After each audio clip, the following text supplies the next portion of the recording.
Hello guys, ನಾನು ನನ್ನ ಅಕ್ಕ ಫಾರ್ ದಿ ಫಸ್ಟ್ ಟೈಮ್ ಒಂದು ಯೂಟ್ಯೂಬ್ ಚಾನೆಲ್ನ ಮಾಡ್ತಾ ಇದ್ದೀವಿ.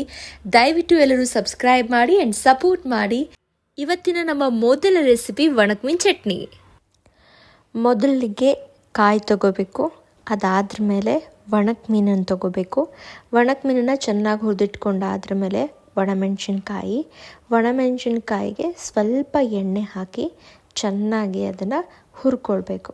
ಅದು ಸ್ವಲ್ಪ ಗರಂ ಅಂತ ಅನ್ನಿಸಿದ್ರೆ ಜಾಸ್ತಿ ಕಪ್ಪಗೆ ಮಾಡ್ಕೋಬೇಡಿ, ಕಹಿ ಬರುತ್ತೆ. ಸೊ ಎಷ್ಟಾಗುತ್ತೆ ಅಷ್ಟು ಅದನ್ನು ಹುರ್ಕೊಂಡ್ಬಿಟ್ಟು ತೆಗೆದಿಟ್ಕೊಳ್ಬೇಕು. ಇದಾದ್ರ ಮೇಲೆ ಇದಕ್ಕೆ ಬೆಳ್ಳುಳ್ಳಿ ಹಾಕ್ಕೊಳ್ಳೋಣ. ಬೆಳ್ಳುಳ್ಳಿನ ಸಿಪ್ಪೆ ತೆಗಿಬೋದು, ಕೆಲವ್ರು ತೆಗಿತಾರೆ, ಕೆಲವ್ರು ತೆಗಿಯಲ್ಲ. ಇನ್ನು ಹುಳಿನ ಆ್ಯಡ್ ಮಾಡ್ಕೊಳ್ಳೋಣ. ಇದಕ್ಕೆ ಹುಳಿ ಖಾರ ಎಲ್ಲ ಇದ್ದರೆ ಚೆನ್ನಾಗಿರುತ್ತೆ. ಸೊ ಫೈನಲಿ ರುಚಿಗೆ ತಕ್ಕಷ್ಟು ಉಪ್ಪನ್ನು ಹಾಕ್ಕೊಳ್ಳೋಣ. ಇದಿಷ್ಟನ್ನು ರುಬ್ಕೊಂಡ್ರೆ ಮೀನು ಚಟ್ನಿ ರೆಡಿ.